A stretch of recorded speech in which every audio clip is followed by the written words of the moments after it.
अस्सलाम वालेकुम फैमिली में खुश आमदीद आप लोगों को बहुत बहुत। और मेरा नाम अब्दुर्रहमान। आप लोगों ने मेरी वीडियोस देखी। मेरा फर्स्ट लाइव सेशन है और मैंने इससे पहले कभी लाइव सेशन किया नहीं है, तो मुझे आइडिया नहीं है कि किस तरह करते हैं। अभी मैंने ऑन की हैं चीज़ें, तो I am okay and I am open to take questions if somebody has any question about registration process, about pharmacy, medicine और किसी भी हवाले से आपको फार्मासिस्ट के यूके की रजिस्ट्रेशन के हवाले से, क्लिनिकल फार्मेसी प्रैक्टिस के हवाले से, कम्युनिटी फार्मेसी हो, जनरल प्रैक्टिस जो जीपी जनरल प्रैक्टिशनर्स हैं उनके अंदर जो फार्मेसी प्रैक्टिस होती है उस हवाले से क्वेश्चन है, तो I am available until 10 o'clock। तो as promised I was supposed to be here from 9 to 10, लेकिन थोड़ा सा सेटअप करने में देर लग गई, तो उसके लिए मैं माजरत चाहता हूँ। तो एनी क्वेश्चंस आर वेलकम। तो द पर्पस इज कि आप लोगों को असिस्ट किया जाए, क्योंकि बहुत सारी क्वेरीज आ रही थी फार्मेसी के इंटरेस्ट के हवाले से कि यूके में फार्मेसी रजिस्ट्रेशन करना है और किस तरह से जो है वो चीज़ें हो पाएंगी। तो क्या नाम है, आप क्वेश्चंस करें। मैं तो देखने की कोशिश कर रहा हूँ कि ये कमेंट्स कहाँ पर आएंगे कि मैं इसको पढ़ के आप लोगों का जवाब दूँ, तो मेरी समझ में नहीं आ रहा है अभी। तो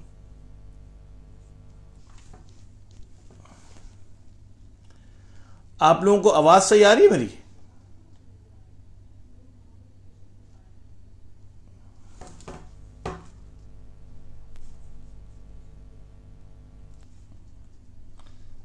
हेलो,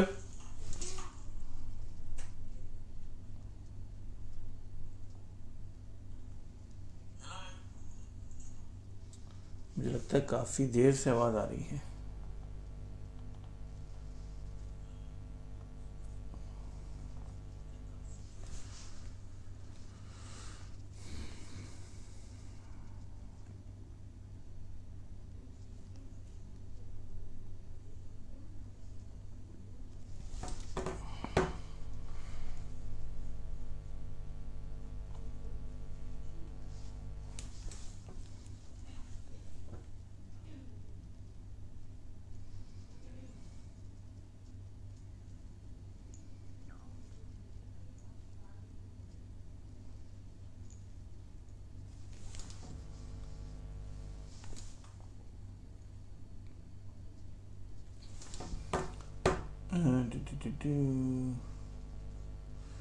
राइट, मुझे पता नहीं है कि आप लोग क्वेश्चंस के हैं, क्वेश्चंस क्या हैं। क्वेश्चंस आप लोग दें। ये लाइक्स आ रहे हैं तो अच्छी बात है, लाइक्स आने चाहिए, लेकिन मैं बैठा हूँ आप लोगों की हेल्प के लिए यहाँ पर। तो आप लोगों के कोई क्वेश्चन है तो आप लोग क्वेश्चन भेजें ताकि मैं उसको आंसर करूँ, रिप्लाई करूँ आप लोगों को, तो आप लोगों के क्वेश्चन जो भी हैं वो इसी वक्त आंसर हों। तो पर्पस यही है इस चीज़ का। अब मुझे लाइव आने का कोई शौक नहीं है, मैं कोई सेलिब्रिटी नहीं हूँ, और आप लोगों को मुझे लाइव देखने का कोई शौक नहीं है, अनलेस कि आपके पास कोई क्वेरी हो फार्मेसी प्रैक्टिस के हवाले से। तो ये एक नया इनिशिएटिव है, मैंने सोचा बहुत अच्छा आइडिया रहेगा कि लाइव हुआ जाए, और हमारे जो कॉलीग्स और पार्टनर फार्मासिस्ट हैं, जो फॉर एग्जांपल वो लोग भी लाइव आएँ और इसके बारे में बताएं। तो थोड़ा सा आपको फैमिली के बारे में थोड़ा सा इंट्रोडक्शन देते हैं जब तक कोई क्वेश्चन नहीं आता है। वो ये कि फैमिली जो है ना वो किसी एक बंदे का नाम नहीं है। Family is a family is a pharmacy family. तो इस फार्मेसी फैमिली के अंदर बहुत सारे लोग हैं जो आपको कर्टन के पीछे काम करते हुए आपको नज़र नहीं आएंगे स्क्रीन के ऊपर, और बहुत सारे लोग हैं जो आपको वीडियोस में नज़र आए हैं।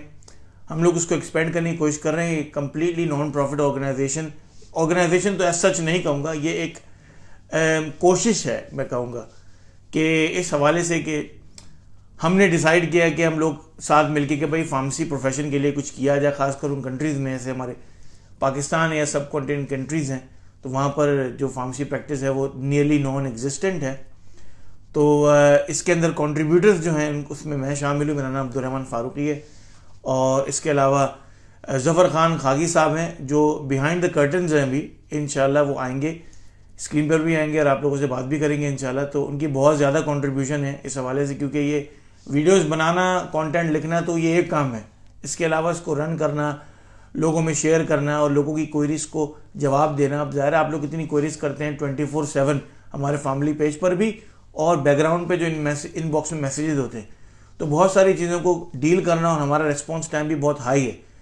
तो उसके अंदर जो है वो ज़फ़र ख़ान खागी साहब जो है हमारे फैमिली मेम्बर, फैमिली के फाउंडर हैं।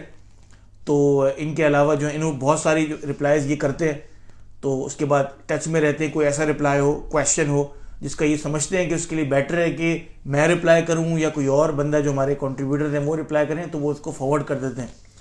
इसके अलावा सर उबैदुर रहमान है, उन्होंने भी 2-3 सेशन किए हैं हमारे साथ। तो उसके अलावा अनवार अहमद है ऑस्ट्रेलिया से, अनवार अहमद ऑस्ट्रेलिया में रजिस्टर्ड फार्मासिस्ट हैं।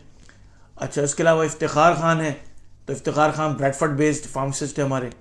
तो इम्तियाज़ भाई भी इंशाअल्लाह ताला बहुत जल्द लाइव सेशन में आएंगे या फिर उनको हम वीडियो पर लेंगे इंशाल्लाह लाइव कॉल पर। तो वो कनाडा के अंदर बेस हैं। तो बहुत सारे फार्मासिस्ट अभी ऐसे भी हैं जो कंट्रीब्यूट करने के लिए विलिंग हैं, लेकिन अभी इस वक्त फ़िलहाल उनकी अवेलेबिलिटी नहीं हो पा रही, क्योंकि हम लोग कोई मतलब मनी के लिए काम नहीं कर रहे हैं, प्रॉफिट के लिए काम नहीं कर रहे हैं। हम लोग कम्प्लीटली वॉलंटियरी हैं और कोशिश हमारी ये है कि हम लोग पाकिस्तान के अंदर या लोगों को जो कम्युनिटी में, हॉस्पिटल में या किसी भी तरह की फार्मेसी प्रैक्टिस के अंदर इन्वॉल्व में, actually real pharmacy practice, this is what I am talking about, कि वो बात नहीं कर रहा कि फार्मासिस्ट बनने के बाद आप इंडस्ट्री में जॉब करें, तो this is not pharmacist role anyway. तो इस तरह की जो चीज़ें हैं उनको इंट्रोड्यूस कराने के लिए तो ये हमारी कोशिश है। तो इंशाअल्लाह आपको किसी भी किस्म के क्वेश्चंस हो, फील फ्री, आप क्वेश्चन देखिए। मैं मोबाइल के ऊपर चैटिंग नहीं कर रहा, लेकिन क्वेश्चंस लोगों के ले रहा हूँ।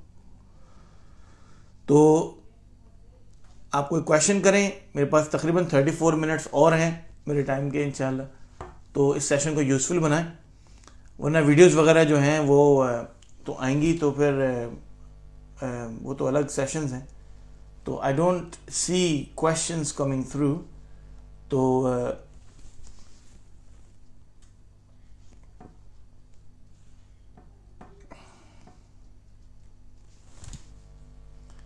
माशाल्लाह 20 वॉचर्स हैं, लेकिन कोई क्वेश्चन नहीं है, तो that's surprising for me, unless I am unable to see them for some reason.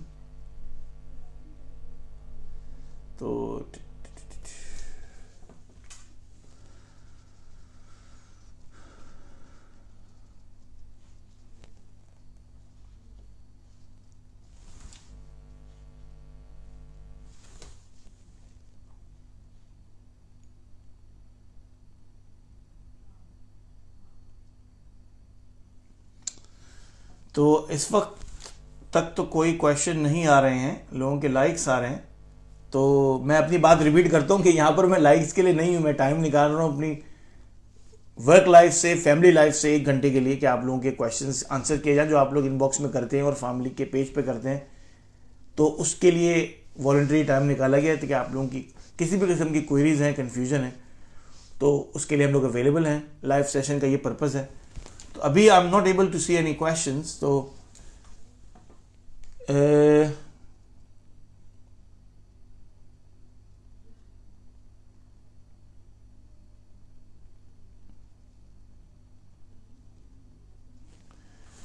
Question, लोगों के लाइक्स आ रहे हैं, 22 वॉचर्स हैं, लेकिन I am not able to see questions for some reason.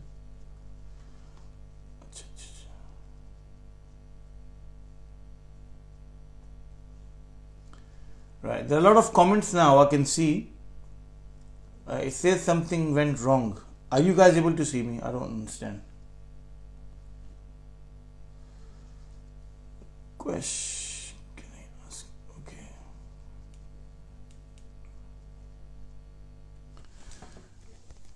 Zafar साहब, आप जफर खागी साहब, आप मुझे क्वेश्चन व्हाट्सएप पर भेजें, क्योंकि मैं क्वेश्चन देखूंगा तो मैं लाइव वीडियो के ऊपर रिस्पॉन्ड नहीं कर सकता। अगर आपको मेरी आवाज़ आ रही है, कम्युनिटी फार्मेसी डेवलप करने के लिए इनिशियल क्या मेजरमेंट्स चाहिए? अच्छा, ये क्वेश्चन भेजा है इन्होंने, अब मुझे नहीं पता ये क्वेश्चन किसकी तरफ से आया, तो उसके लिए अच्छा अभी क्वेश्चन आना शुरू हो गए। थैंक यू जफर साहब, आपने क्वेश्चन व्हाट्सएप के ऊपर भेजे, मैं ये एक्सपेक्ट कर रहा था। तो कम्युनिटी फार्मेसी डेवलप के लिए मेजरमेंट्स क्या चाहिए? अच्छा, यूके के अंदर बहुत डिफरेंट सेटअप है, पाकिस्तान के अंदर बहुत डिफरेंट सेटअप है, तो दोनों के सेटअप को कंपेयर नहीं कर सकते।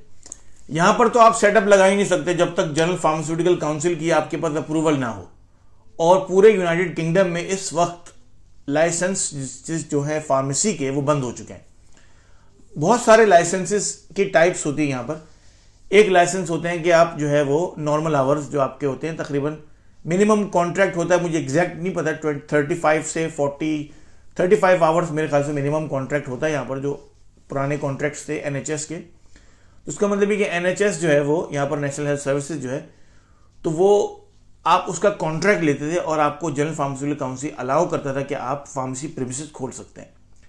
लेकिन ये प्रीमिसेस जो खुलती हैं तो उसके ऊपर वो डिवाइड होती है कि कितनी पॉपुलेशन के एरिया के अंदर कितनी सर्जरीज हैं पर डॉक्टर और पर पेशेंट, उस हिसाब से आपको फार्मेसिस्ट की जरूरत होती है कम्युनिटी के अंदर। तो वो ऐसा नहीं है कि आप एक इलाके के अंदर 3 फार्मेसियां हैं जो ऑलरेडी उस पूरे एरिया की रिक्वायरमेंट्स को मीट कर रही हैं, तो वो अब चौथी बंदा मैं डिसाइड करूं कि यार मैं भी इसके बराबर एक फार्मेसी खोल लूं, तो इट्स नॉट पॉसिबल। लेकिन आप यूके में देखेंगे कि 2-3 फार्मेसी एक स्ट्रीट के ऊपर होंगी। तो प्राइमरीली उसकी वजह यह भी होती है कि वहां पर जीपी सर्जरीज ब्लॉक्स में होती हैं, मतलब एक बिल्डिंग है जीपी सर्जरीज, वहां पर तकरीबन 10 या 12 जीपी बैठ रहे हैं। अब वो उसकी कोप एक फार्मेसी पूरी नहीं कर सकती, या फिर उस क्लोज प्रॉक्सिमिटी में लंदन में फॉर एग्जांपल एक ही स्ट्रीट के ऊपर आपको 3 से 4 फार्मेसी भी मिलेंगी।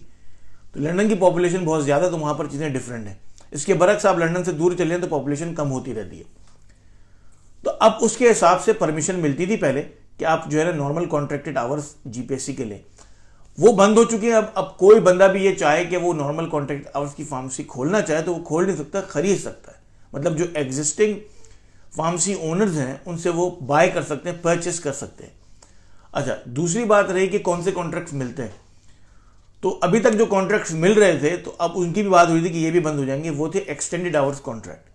अब वो एक्सटेंडेड आवर्स कॉन्ट्रैक्ट NHS के इसलिए इश्यू हो रहे थे या हो रहे हैं अभी भी कुछ इलाकों में अगर हैं तो उसकी वजह ये कि वो फार्मेसी के वो एरियाज जहां पर फार्मेसी नॉर्मल आवर्स कॉन्ट्रैक्टेड है और वहां पर जरूरत है एक्सटेंडेड आवर्स की।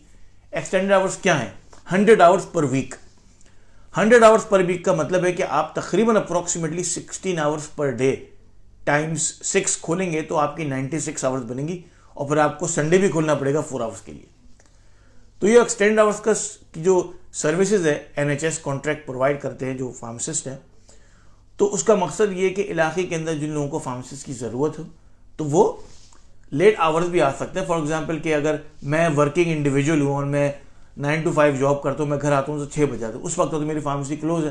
तो अब अगर मेरे पास कोई प्रिस्क्रिप्शन है जो मुझे पिक करना है, या फार्मासिस्ट को माइनर एलिमेंट के लिए जाना है, या कोई ऐसी चीज़ जो मुझे इश्यू है जिसके लिए मुझे फार्मासिस्ट को देखने की ज़रूरत है, तो लेट आवर फार्मेसीज हर एरिया के अंदर एक आध होती हैं मौजूद। तो वो कोई 10 बजे तक खुली, कोई 11 बजे तक खुली, कोई 12 बजे तक, कोई डिपेंड करता है कि वो पर डे उन्होंने 100 आवर्स पर वीक करने हैं, तो उनकी अरेंजमेंट्स क्या है उसके ऊपर कोई रिस्ट्रिक्शन नहीं है। अगर वो चाहेंगे वो 6 डेज खोलें तो वो कुछ दिन 17 घंटे खोलें, 18 घंटे खोलें।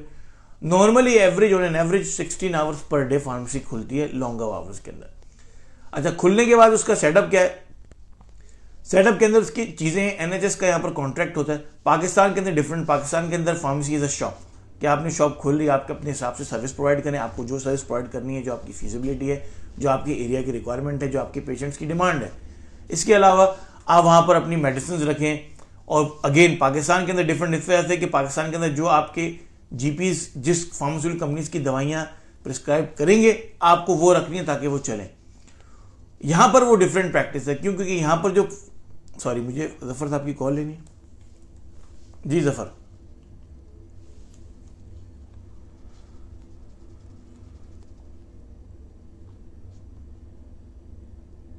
ओके ठीक है। जफर साहब ने कुछ क्वेश्चन मुझे भेजे हैं जो आप लोगों ने किए हैं वहां पर, तो उसको जो है रिप्लाई करूं। तो मैं फिर इस बात को कंप्लीट करता हूं जो मैं बात कर रहा था अपनी, कि फार्मेसी जो है पाकिस्तान के अंदर डिपेंड करता है कि आप किस डॉक्टर्स के एरिया के अंदर हैं और किस डॉक्टर्स की सर्जरी में क्या प्रैक्टिसेस चल रही हैं। तो वेरी वेरी अनफॉर्चुनेटली मैं कहूँगा वेरी अनफॉर्चुनेट कि पाकिस्तान के अंदर जो डॉक्टर्स हैं उनकी प्रैक्टिस एक तो जेनेरिक प्रिस्क्राइबिंग के ऊपर नहीं है, जिसका मतलब ये कि वो जो पेशेंट की डायग्नोसिस कर रहे हैं तो उनको केमिकल नेम लिखना चाहिए। Doctors shouldn't have any concern कि आप किस कंपनी की दवाई खरीदें। This should be the patient choice, not doctors choice. Doctors की जो काम है वो है कि आप डिजीज को डायग्नोस करें। आप बताएं भाई किसी को लोअर रेस्पिरेटरी ट्रैक्ट इन्फेक्शन है तो आप उसको मॉक्सिसिलिन दे रहे हैं, मॉक्सिसिलिन काम नहीं करेगी, सिप्रोफ्लॉक्सिसिन दे रहे हैं या क्लेरिथ्रोमाइसिन दे रहे हैं, जो एंटीबायोटिक दे रहे हैं, तो आप उसका जेनेरिक नेम लिखें। जब आप जेनेरिक नेम लिखेंगे अब पेशेंट के ऊपर है कि वो किसी भी फार्मेसी में जाके वो प्रिस्क्रिप्शन दे दे और किसी भी फार्मेसी से कोई भी मैन्युफैक्चरर हो, वो लोकल हो, इंटरनेशनल हो, मल्टीनेशनल कंपनी का हो, कहीं का भी हो, लेकिन आपको इंग्रेडिएंट मिल जाए, तो इससे यूनिफॉर्मिटी बढ़ेगी। और फिर डॉक्टर्स जिनके ऊपर करप्शन का इल्जाम लगता है, ज़ाहिर है 5 उंगलियां बराबर नहीं है, हर डॉक्टर ऐसा नहीं होता है, वो भी नहीं लगेगा। क्यों? क्योंकि आप ब्रांड नेम नहीं ले, आप स्पेसिफाई नहीं कर रहे कि आप इस कंपनी की दवाई लें। तो अब इसका इफेक्ट कब पड़ता है? फार्मेसी बिजनेस के ऊपर। ये सारी बातें मेंशन का मकसद ये, क्यों? क्योंकि जो डॉक्टर जिस फार्मास्यूटिकल कंपनीज के साथ एफिलिएशन रखता है और वहां से बेनिफिट लेता है, वो उन्हीं की दवाई लिखेगा। अब चाहते हुए या ना चाहते हुए आप अपनी फार्मेसी में उसी कंपनी की दवाई रखेंगे, क्योंकि वो बिक रही है और आपको उस कंपनी से कोई ऐसा फायदा भी नहीं हो रहा है। जो फायदा क्लिनिक्स को हो रहा है कि भाई फार्मास्यूटिकल कंपनीज आके डॉक्टर्स की क्लिनिक को कहेंगी कि भाई हम आपका क्लिनिक को रेनोवेट करा देंगे। फार्मासिस्ट को तो नहीं बोल रहा हूं, लेकिन अगर डॉक्टर्स प्रिस्क्राइब करेंगे जेनेरिक्स, तो फार्मास्यूटिकल कंपनी कैसे पुश करेंगे कि आप हमारी जो है प्रोडक्ट्स रखें। यहां पर जो ये पैसा लगा रही है मार्केटिंग के ऊपर, या पैसा लगा रही है कि हम सेल्स किस तरह बूस्ट करें अपनी, तो वो जो पैसा लग रहा है उसका जो परसेंटेज है वो जाएगा फार्मेसी के अंदर। अब अगर वो जो फार्मेसी में पैसा जाएगा तो क्या होगा?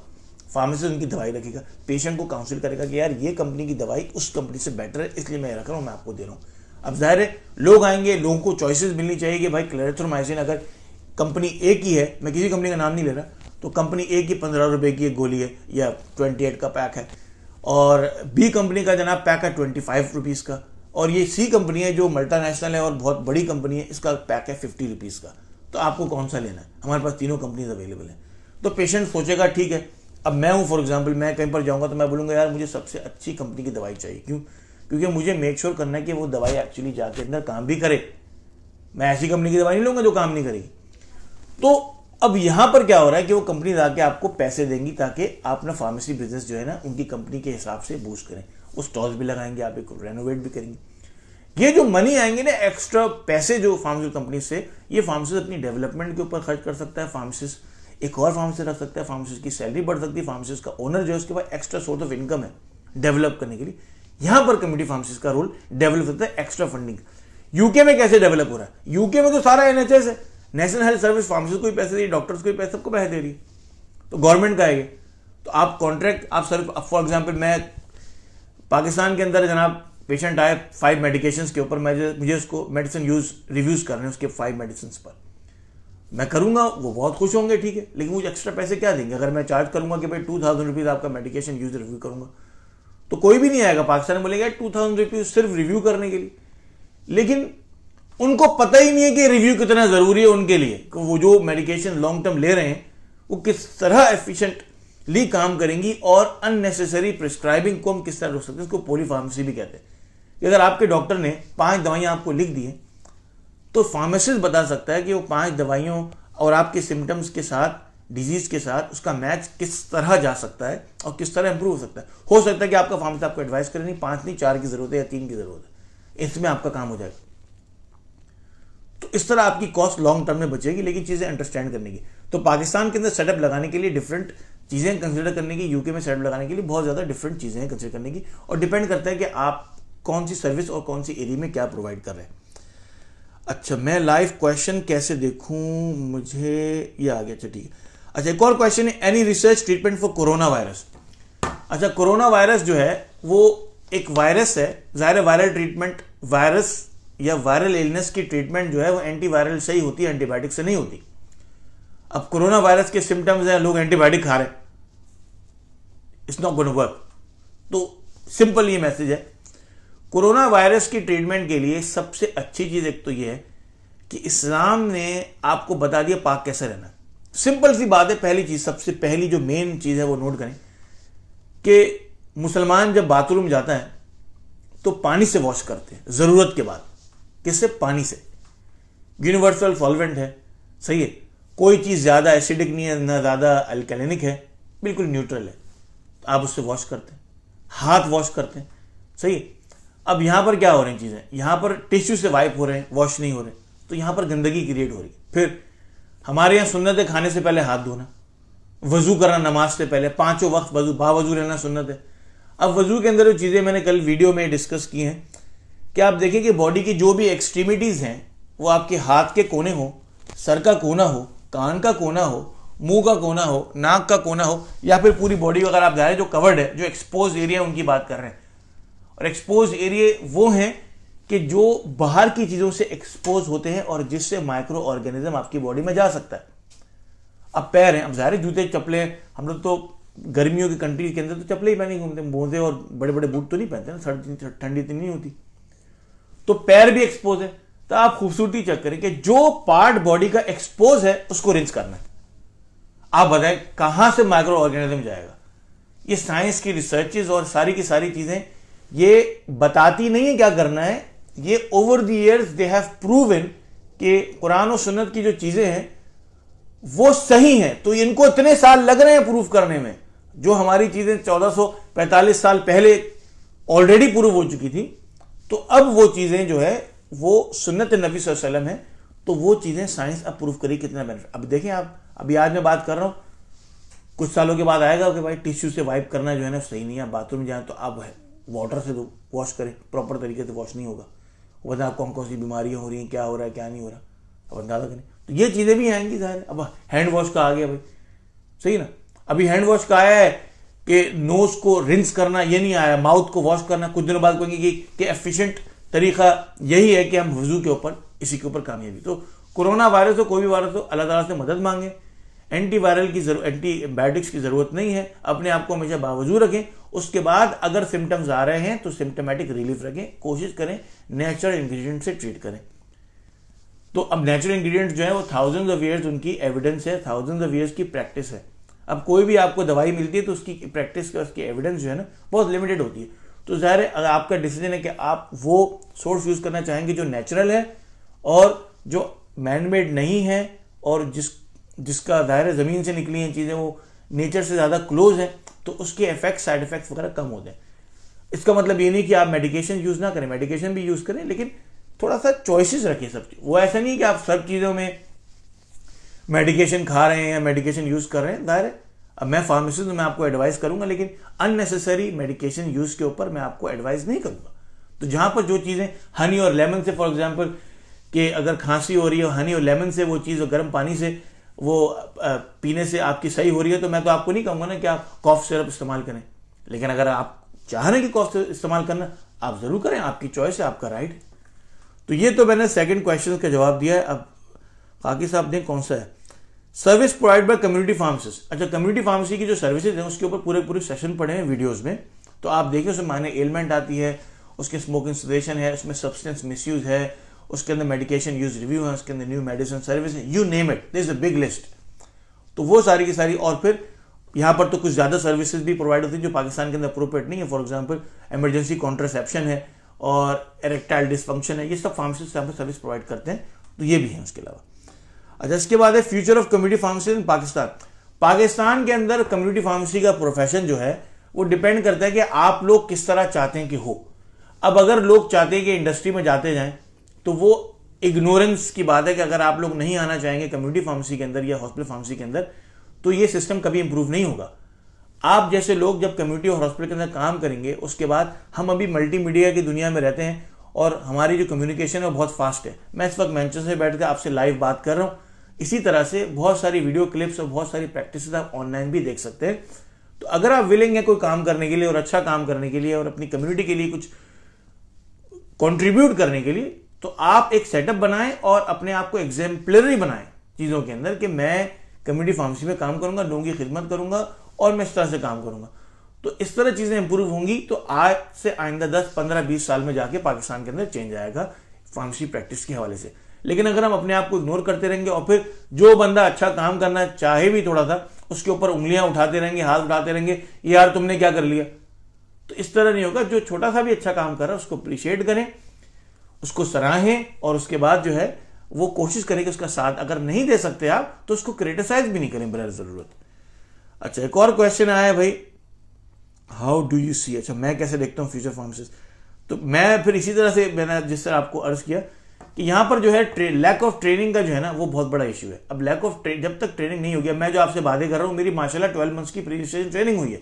अब प्री रजिस्ट्रेशन ट्रेनिंग के अंदर 240 तकरीबन उस वक्त कॉम्पिटेंसीज मीट करनी होती है। अब कॉम्पिटेंसी ये नहीं कि सिर्फ आपको इंट्रैक्शंस के बारे में पता हो, ड्रग के बारे में पता हो। कॉम्पिटेंसी ये भी है कि आपको अगर प्रिस्क्राइबर को चैलेंज करना है, कोई इन्फॉर्मेशन आपके पास जैसी अवेलेबल है, तो उसका अप्रोप्रिएट तरीका क्या है। ऐसे नहीं फोन उठाया, भाई गलत प्रिस्क्राइब किया तुमने, ये क्या कर दिया भाई।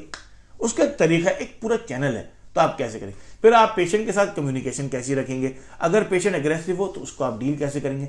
तो ये सारी कॉम्पिटेंसीज हैं। फिर आप मल्टी डिसिप्लिनरी एटमोसफेयर में काम कैसे करेंगे। जैसे आप हॉस्पिटल में काम करते हैं तो कंसल्टेंट भी है, डॉक्टर भी है, नर्स भी है, फिजियोथेरेपिस्ट भी है, सोशल केयर वर्कर भी है, रिसेप्शनिस्ट भी है, सारे लोगों के साथ आप काम करते हैं, लिएज करते हैं। पेशेंट है, पेशेंट के रिलेटिव्स हैं, ये सब। अच्छा, इसके बाद एक और क्वेश्चन आया है, लाइफ को छोटे छोटे ही यार, ये भाई माशाल्लाह बहुत अच्छा रिस्पॉन्स आ रहा है। जफर भाई, मैं इसको कैसे देखूं, मैं यहां पर क्लिक करूंगा तो फिर वो गायब हो जाती हैं चीजें ना, तो मैं किस तरह करूंगा।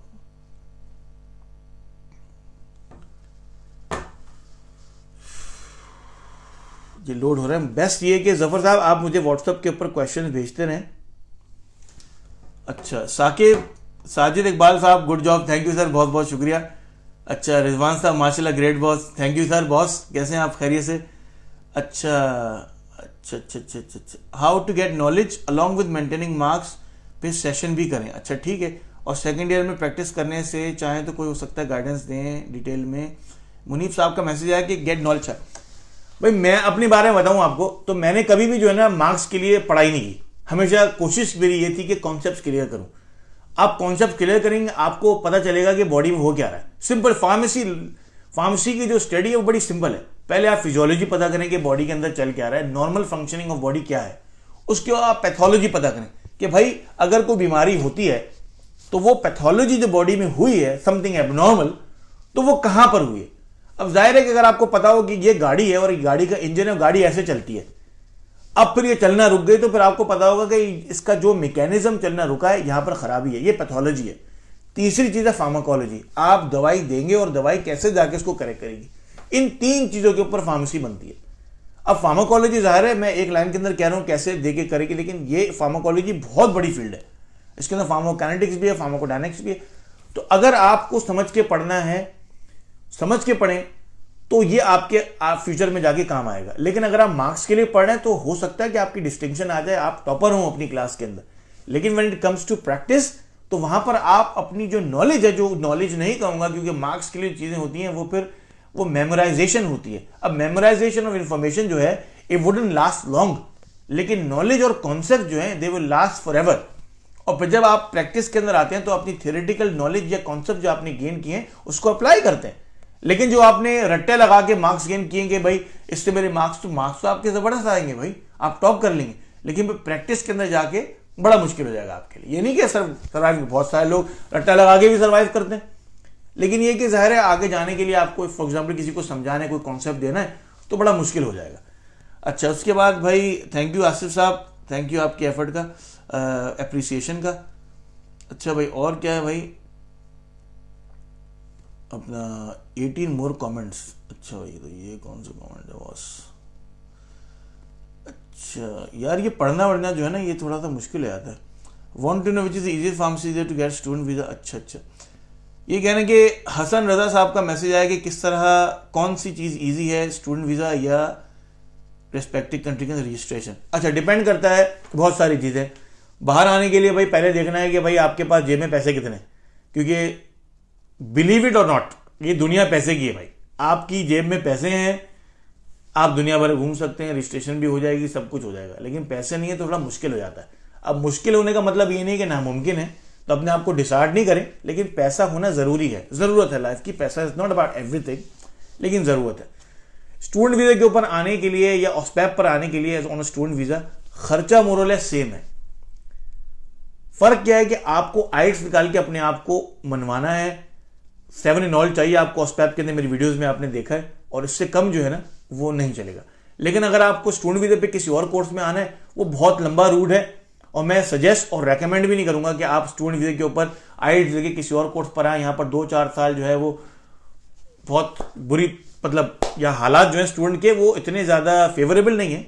मतलब ये कि आप जॉब्स करेंगे, आपको बहुत हार्ड वर्क करना पड़ेगा, उसके बाद फिर आपकी सेविंग बहुत लिमिटेड होगी, और उसके बाद आप क्वालिफिकेशन भी वो अचीव कर रहे हैं जिसका आपको फ्यूचर के अंदर काम नहीं आने वाली है, तो फिर बड़ा मुश्किल होगा। फॉर एग्जाम्पल लोग यहाँ पर MBA करने आते हैं, तो एमबीए करके पाकिस्तान जाना तो ठीक है कि आपको यूनाइटेड किंगडम का एमबीए है और पाकिस्तान जाके अच्छी फार्मास्यूटिकल कंपनी में जॉब मिल जाएगी, लेकिन एमबीए करके आप अगर चाहें कि यहाँ पर फार्मास्यूटिकल कंपनी के अंदर मार्केटिंग की जॉब करें तो आई एम रियली सॉरी कि उसके लिए बहुत ज़्यादा आपको लैंग्वेज की प्रोफेशनसी चाहिए और मार्केटिंग स्किल्स भी चाहिए। तो पाकिस्तान से जब हम लोग आते हैं तो हमारी इंग्लिश लैंग्वेज जो है वो हम बोल सकते हैं, लेकिन बोलने का और बेचने में बहुत फर्क होता है। तो आपको बेचने के अंदर कोई चीज़, सेल्स मार्केटिंग के अंदर आपको लैंग्वेज की प्रोफेशनसी बहुत ऊपर प्रोफेशनल लेवल की चाहिए होती है। अच्छा अभी क्या है, अच्छा इन्होंने कहा है कि भाई थैंक यू हसन रजा साहब, आपने काफ़ी अप्रिशिएट किया है। अच्छा ये क्वेश्चन लाइक टू, अच्छा ये मुबशिर साहब ने कहा था, मैं रिप्लाई करना, I would like to migrate to UK. Mubashir साहब बेस्ट रूट आपके लिए है कि आप आइल्स निकालें, ऑस्पैप रूट के ऊपर आएँ, मेहनत करें, ऑस्पैप पास करें, उसके बाद 1 साल का वर्क परमिट लें, जो मास्टर्स है ऑस्पैप में करने के बाद उसमें आप 1 साल की प्री रजिस्ट्रेशन ट्रेनिंग करें, अपने आप को यूके में रजिस्टर्ड फार्मासिस्ट बनवाएं। बनवाने के बाद यहाँ पर रिमोट एरियाज के अंदर अभी भी Tier 2 लग रहा है, आज भी लग रहा है और लोग एडवर्टाइज कर रहे हैं कि उनको फार्मासिस्ट नहीं मिल रहे। तो ऐसा नहीं है कि यहाँ पर बिल्कुल ही वर्क परमिट बंद हो गए, लेकिन आपको ये 2 साल की एफर्ट करनी पड़ेगी। ओवरऑल 1 साल की एफर्ट है जिसमें आपको फीस देनी और पढ़ाई करनी है, बाकी दूसरा साल तो आपकी ट्रेनिंग है और ट्रेनिंग में आपको 18,000 और 20,000 के दरमियान तकरीबन अगर आप निगोशिएट करें तो आपको पैसे मिलते हैं पेड। तो आपको पे नहीं करने, उल्टा आपको सैलरी मिलेगी सेकंड ईयर में। तो अगर आपने कहीं से लोन भी लिया, अगर पैसे नहीं है तो अगले साल जो है और 2 साल के बाद जब आप फार्मेसिस्ट लगेंगे तो आप उसको आहिस्ता आहिस्ता स्टॉक में उतार भी सकते हैं, तो ये पॉसिबिलिटी है। अच्छा ये फार्मास्यूटिकल इंडस्ट्री में बशीर साहब का मैसेज आया है, last 5 I am one of the director of the company. Bashir साहब बहुत मुबारक हो आपको, आप डायरेक्टर हैं 5 साल में, आपने बहुत अच्छा किया अपने लिए, फार्मेसी कम्युनिटी के लिए कुछ करें, थैंक यू। अच्छा सरिश खान का आया है, अस्सलाम वालेकुम। वालेकुम सलाम। फार्मासिस्ट इनका है, सेटअप डेवलप करने, ठीक है मैंने आंसर कर दिया। अच्छा अहमद बशीर का मैसेज आया, क्या एमएससी क्लिनिकल फार्मेसी का कोई एडवांटेज है अब्रोड में? एमएससी क्लिनिकल फार्मेसी जो है ना वो प्रैक्टिस बेस्ड डिग्री है। अगर कोई यूनिवर्सिटी आपको एमएससी क्लिनिकल फार्मेसी पढ़ा रही है क्लासरूम के अंदर और आपको डिग्रियां दे रहे हैं तो अच्छा है उसके लिए भी, क्योंकि वो कमा रहा है पैसे आपको पढ़ा के, आपके लिए भी अच्छा है कि आपके पास डिग्री है, इसके अलावा कोई बेनिफिट नहीं है। उसकी वजह क्या है कि यूके में एमएससी क्लिनिकल फार्मेसी होता है ओवर 3 ईयर्स और उसके लिए आपको प्रैक्टिस करना जरूरी है एज अ फार्मासिस्ट। तो कोई अगर पाकिस्तान से आके यहाँ कहे मैंने एमएससी क्लिनिकल फार्मेसी की है तो वो नहीं कर सकता। उसकी वजह क्या है कि उसको यहाँ पर पहले रजिस्टर्ड फार्मासिस्ट होना पड़ेगा और उसके बाद प्रैक्टिस के अंदर से हॉस्पिटल बेस के अंदर, क्योंकि उसके मॉड्यूल्स मैं बताऊं जो मैंने क्लिनिकल फार्मेसी की तो उसकी मैं मॉड्यूल आपको बताता हूँ। एक्यूट पेशेंट ये मॉडल है, क्रॉनिक पेशेंट ये मॉडल है, पेशेंट सेफ्टी ये मॉडल है, क्लिनिकल डिसीजन मेकिंग ये एक मॉडल है, evidence based research, evidence based medicine ये एक मॉडल है। तो ये सारे जो उसके मॉड्यूल्स हैं 20 क्रेडिट 10 क्रेडिट इस तरह मिलके ये सारी चीजें, investigation clinical diagnostic and investigation ये एक मॉडल है। अब आप अंदाजा करें कि आप यहां पर फार्मासिस्ट काम नहीं कर रहे हैं तो आप एक्यूट पेशेंट के बारे में क्या जानते हैं, एक्यूट पेशेंट के क्या मसले मसाइल हैं। जब तक आप वार्ड्स में एक्यूट पेशेंट की वार्ड में काम नहीं करेंगे आप बता ही नहीं सकते वो चीजें।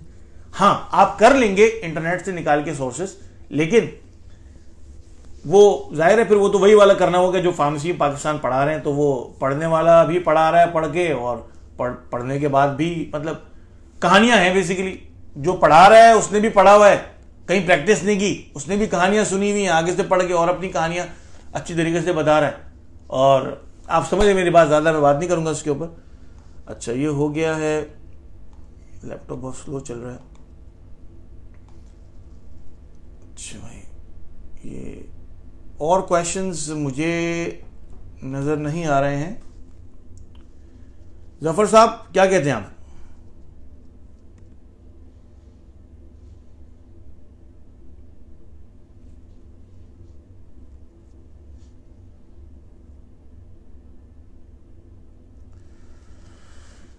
अच्छा और क्वेश्चन नहीं आ रहे हैं तो मैं फिर 10 o'clock पर सेशन रिज्यूम करूंगा, अनलेस कि आपके पास कोई क्वेश्चन हो दैट नीड्स आंसरिंग या एक्सप्लेनेशन। अच्छा I have done, Hira Sheikh का मैसेज आया है, I have done MPhil pharmacology if I want to apply UK for which field I will be applicable.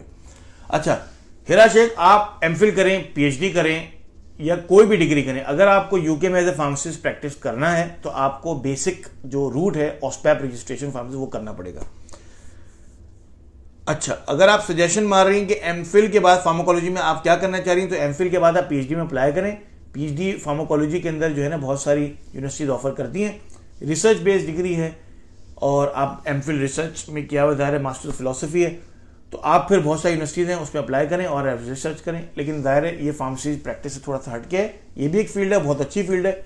मेरा रिसर्च से ताल्लुक नहीं है तो मैं इस मामले में फर्दर आपको गाइडेंस नहीं कर सकता, क्योंकि मैं खुद एमफिल पीएचडी मैंने नहीं किया। अच्छा, बीनिश का है, what is the pharmacy future in UK as well as we are closing lots of community pharmacy. अच्छा बीनिश, चलिए आपने बहुत अच्छी बात की बीनिश ने कि फार्मेसी जो है वो क्लोज हो रही है यूके के अंदर, बिल्कुल सही कहा। उसकी एक वजह है, एनएचएस जो है वो गवर्नमेंट ऑर्गेनाइजेशन है और इसका बिलियंस ऑफ पाउंड का बजट है। बिलियंस मतलब पाकिस्तान के बजट से आप तो पूरा पाकिस्तान का बजट कंपेयर नहीं करते, क्योंकि एनएचएस दुनिया की दूसरी बड़ी गवर्नमेंट ऑर्गेनाइजेशन है, दूसरी बड़ी ऑर्गेनाइजेशन इन जनरल है, और ये ऑर्गेनाइजेशन गवर्नमेंट की है। NHS was the reason Brexit हुआ है और ब्रिटेन ईयू से अलग हुआ है, क्योंकि बहुत सारे लोग यहाँ पर आते थे और हजारों पाउंड और लाखों पाउंड्स की ट्रीटमेंट करा के चले जाते थे फ्री में। तो अब हुआ क्या है, हुआ ये कि एनएचएस के पास हो गए पैसे शॉर्ट और गवर्नमेंट जनरेट नहीं कर पा रही इतने। तो इन्होंने क्या किया है कि उन जगह पर जहां पर ये पैसे सेव कर सकते हैं वहां पर कटिंग शुरू कर दी। फॉर एग्जांपल फार्मेसी जो ओनर्स हैं उनको हर साल एक स्टैब्लिश फंड के हिसाब से ये नाम से एक फंड मिलते थे, तो वो फंड अप्रोक्सीमेटली 12,000 से 15,000 के दरमियान थे पर एनम, जहां तक मेरी नॉलेज है, जो मुझे कहा गया है, मैंने इसकी डॉक्यूमेंट नहीं पढ़ा, आई मे बी रॉन्ग, लेकिन वो तकरीबन अराउंड दैट इतने पैसे थे सालाना। अब ये बंद हो रहे हैं इस साल से। बहुत सारी फार्मेसीज हैं जो सरवाइव करती हैं। फॉर एग्जांपल बूट्स अपने काफी सारे स्टोर्स बंद कर रहा है, और उसकी वजह क्या है कि वो जगह जहां पर उनका बिजनेस इतना ज्यादा ग्रो नहीं कर रहा, तो उनको फिर प्रॉफिट की जगह वहां पर लॉस होगा, तो इसलिए क्लोज करें। फार्मेसिस्ट का इंपैक्ट कैसे होगा इसके ऊपर, ज़ाहिर है फार्मेसिस्ट जो हैं वो सर्विस प्रोवाइड करते हैं, और फार्मेसी सर्विस प्रोवाइड करने के लिए ज़ाहिर उनको गवर्नमेंट से पैसे मिलते हैं। तो अब जब गवर्नमेंट के पैसे रिस्ट्रिक्टेड होंगे तो फिर सर्विस के ऊपर ही इफेक्ट पड़ेगा। अच्छा, और क्वेश्चन क्या है, गाइड करें, यूके में एडमिशन लेना है, please tell me procedure, secondary practice. अच्छा, आपको यूके में एडमिशन लेना है, प्रोसीजर के लिए आप ऑस्पैप की वीडियो देखें। ऑस्पैप इज दी ओनली रूट अगर आप यूके में आगे से फार्मेसी प्रैक्टिस करना चाहते हैं। दूसरे कोर्सेज में आएंगे तो फार्मेसिस्ट की तरफ रजिस्ट्रेशन नहीं होगी, आप यहां से डिग्री लेंगे, वापस जाएंगे, और फिर डिग्री लेने के बाद यहां पर भी आपको कहीं जॉब नहीं मिलेगी।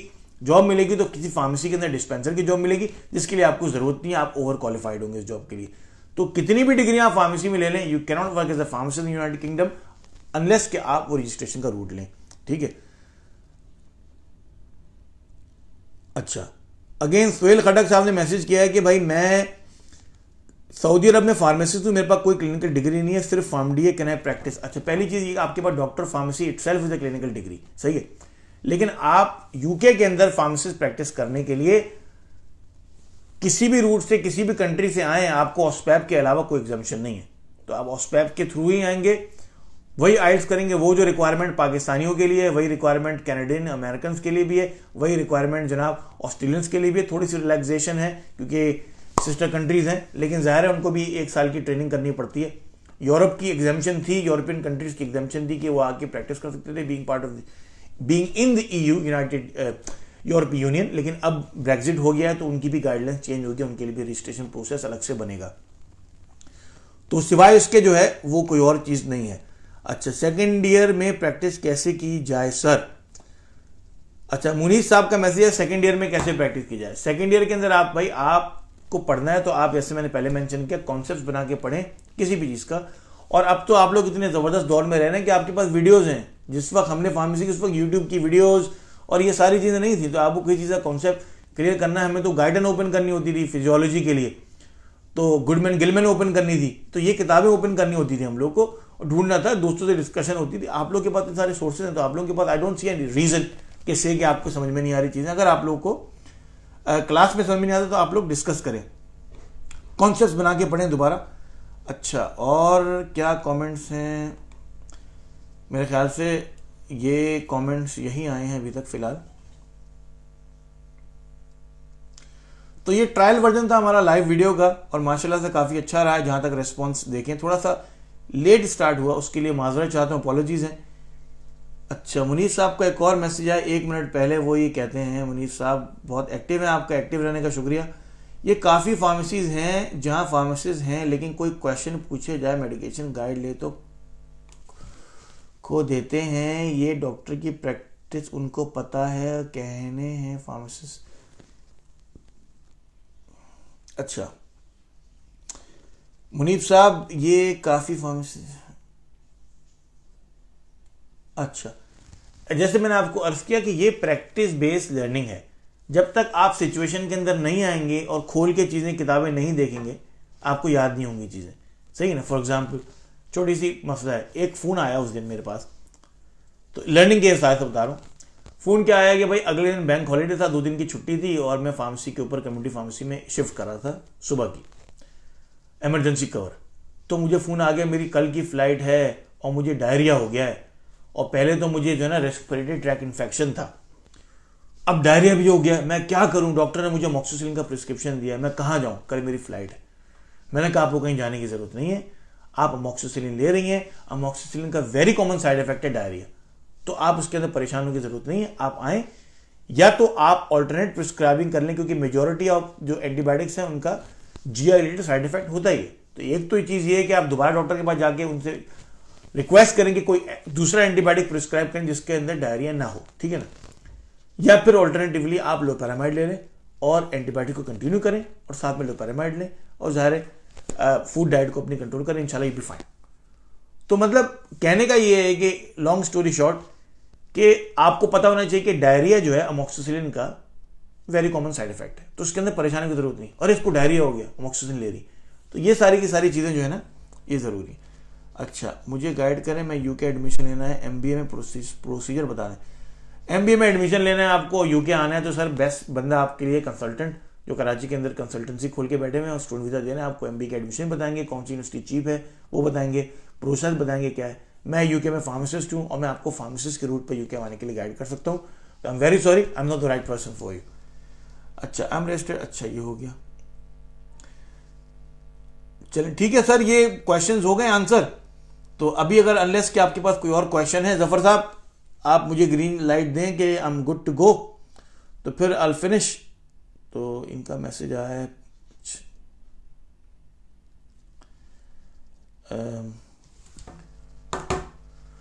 तो I think I had a very good session, interactive session with you, आप लोगों के क्वेश्चन से और ज़्यादा इंटरेक्शन बना दिया है। तो अपना thank you very much for watching, और अपना ख्याल रखें। और अभी ये सेशन ख़त्म करते हैं फिर हम लोग। जफ़र साहब का मैसेज नहीं आया है अभी, तो एक मिनट ज़रा मैं ये दे दूँ।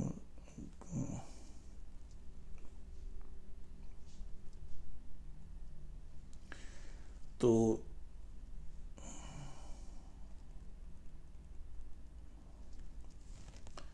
अच्छा, एक और आया है सेशन, किसका क्वेश्चन आया है?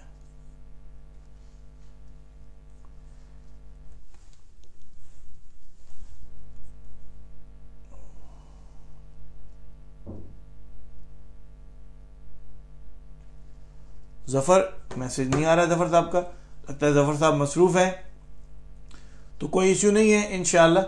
तो हमारा आज का सेशन बहुत अच्छा रहा, थैंक यू वेरी मच आप लोगों के क्वेश्चंस।